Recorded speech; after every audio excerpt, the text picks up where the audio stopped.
Oke, salam dan salam sejahtera. Ada pencerahan saya berkenaan dengan kenyataan yang dikeluarkan oleh Presiden PAS, yang mana dia kata, adilkah pengadil Piala Dunia alih tiang gol bagi yang kalah.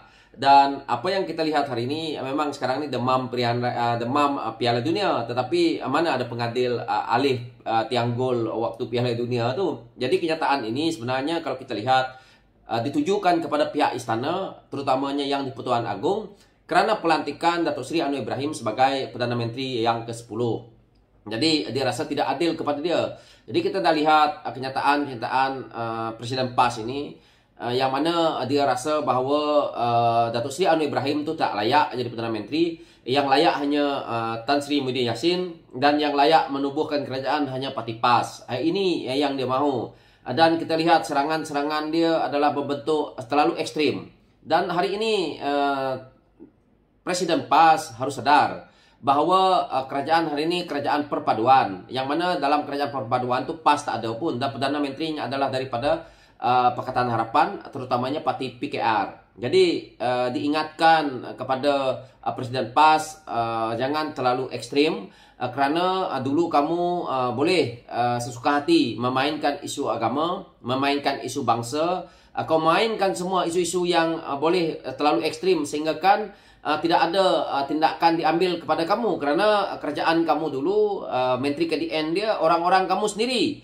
Dulu boleh kamu nak minta Datuk Seri Hamzah Zainuddin tu untuk backing kamu, dan kamu guna juga kuasa-kuasa Menteri Komunikasi, yang mana SKKM kamu panggil untuk tahan, untuk apa segala macam lah kuasa yang kamu gunakan kepada barisan-barisan PH yang mana membuat kritikan orang seperti saya ni. Tapi hari ini Presiden PAS harus ingat, kalau kamu keluar kenyataan ekstrim seperti mana yang dikatakan oleh Rafizi Lamli, saya harap cepat-cepat dibentangkan undang-undang untuk siapa yang menghasut main isu agama dan isu kaum ni, dakwa dan masukkan dalam penjara. Orang seperti ini patutlah kita letak dalam penjara kerana terlalu ekstrim.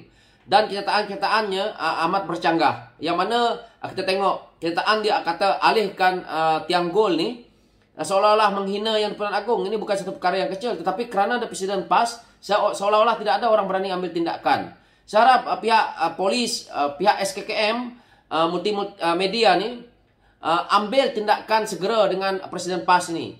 Ini adalah satu yang tidak baik. Inilah yang merosak keharmonian dalam negara ni.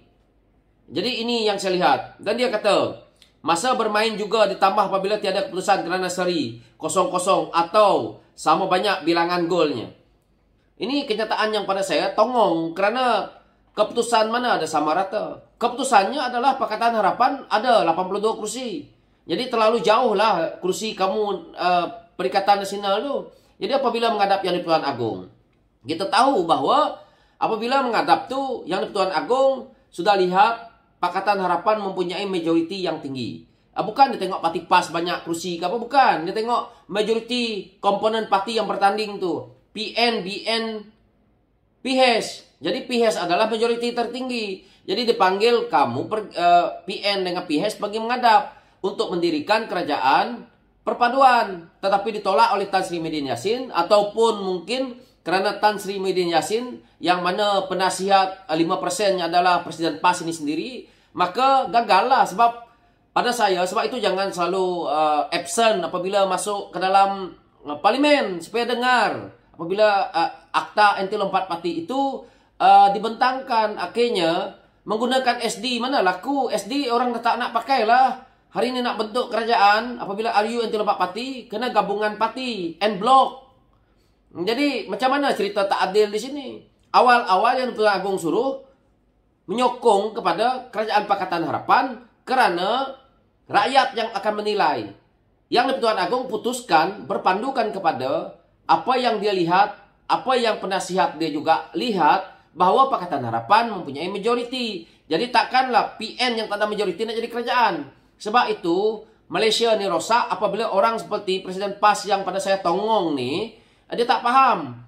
Dia nak orang yang kalah jadi kerajaan. Mana ada macam tu. Sebab itu dulu, waktu mereka buat langkah Sheraton tu, parti-parti yang kalah membentuk kerajaan, akhirnya hancur. Hancur negara ini. Yang mana kita tahu, duit 600 bilion dipinjam. Yang mana dalam PKP, bagai-bagai isu, tak nak bentangkan keabsahan tak ada. Jadi sekarang ini kerajaan yang dipimpin oleh Perikatan Nasional Tan Sri Muhyiddin Yassin bersama dengan geng-geng ni, pada saya memang inilah orang-orang politik yang telah pun merosakkan politik negara, yang menghabiskan duit negara adalah geng-geng Perikatan Nasional ni yang mana didorongnya oleh PAS. Kita rakyat Malaysia bernasib baik kerana dalam keadaan seperti ini komponen Pakatan Harapan dibantu oleh parti yang sanggup bergabung seperti UMNO Barisan Nasional dan GPS Sarawak dan juga parti-parti daripada Sabah serta Bebas. Maka parti dalam Perikatan Nasional ni seperti PAS ni yang mempunyai ramai ahli parlimen yang menang. Bayangkan kalau mereka memerintah, ahli-ahli parlimen yang tak tahu buat kerja, seorang presiden yang hanya makan gaji buta 80,000, 90,000, entah mencecah ratusan ribu, yang tak ada buat kerja sama sekali. Tidakkah kita rugi? Kita akan rugi 5 tahun lagi. Ditambah lagi Tan Sri Muhyiddin Yassin yang cuma tahu bercakap saja, tak tahu buat apa-apa. Memang abah kau lah. Jadi itu dia. Hari ini dia nak membuat kritikan kepada kerajaan dengan ekstrim sekali seperti ini. Maka saya rasa lepas ini kita tunggu Menteri KTN kita yang baru. Saya harap orang-orang yang dilantik macam Rafizi Lamli, tahulah engkau Presiden PAS. Jangan main-main. Ini adalah kerajaan perpaduan yang mana dibentuk juga daripada ahli-ahli parlimen Pakatan Harapan yang memang mempunyai integriti yang tinggi. Jadi jangan cerita lagi benda-benda yang pelik-pelik ni. Jadi dia cuba untuk memecah belahkan keharmonian kaum. Dia juga telah pun mendaharka kepada titah yang di-Pertuan Agong. Ini adalah satu yang patut kita ambil tindakan segera. Dan dia juga berkata di sini, pemain yang dikeluarkan itu juga sama ada diganti pemain atau tidak adalah mengikut peraturan yang telah ditetapkan dihormati oleh semua pihak. Okey, kamu dulu menubuhkan kerajaan pintu belakang. Kamu ambil pemain-pemain yang telah pun ada dalam tim A ataupun tim Brazil. Dia cerita pasal bola, saya cerita pasal bola lah. Lepas tu, kamu ugut pemain Brazil supaya masukkan, mesti menjaringkan gol balik kepada Brazil. Kan kerja gila. Ini adalah sikap dia pemimpin PAS ni. Inilah sikap dia Presiden PAS ni. Kalau dia semua betul, orang lain tak betul. Dia ingat satu orang saja. Ingat parti PAS ni yang nak membentuk kerajaan Malaysia ni. Ingat parti PAS saja yang ada dalam Malaysia ni. Ingat parti PAS tu yang nak menentukan kaum. Parti PAS yang nak menentukan agama yang ada dalam negara ni. Tidak. Parti PAS hanya parti politik. Semua parti yang ada ni parti politik. Jadi jangan kaitkan dengan agama, jangan kaitkan dengan kaum. Saya rasa lepas ni parti PAS ni, PH perlu renung, kerajaan perpaduan perlu renung.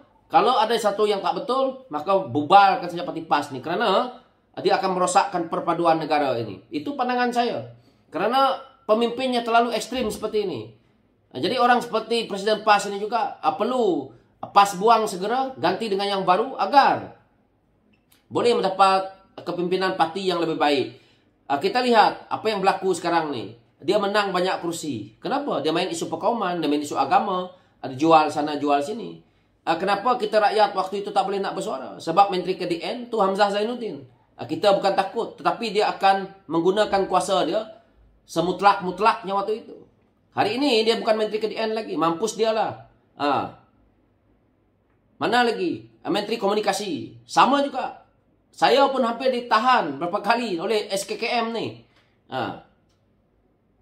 Padan muka mereka, itulah banyak. Saya tak nak ungkit banyak sangat, tetapi saya tidak akan bagi ruang kepada mereka untuk mereka membuat kritikan-kritikan yang akhirnya inilah punca kejatuhan PS yang lalu. So saya akan terus membidas setiap masa kenyataan-kenyataan mereka. Sekian, terima kasih.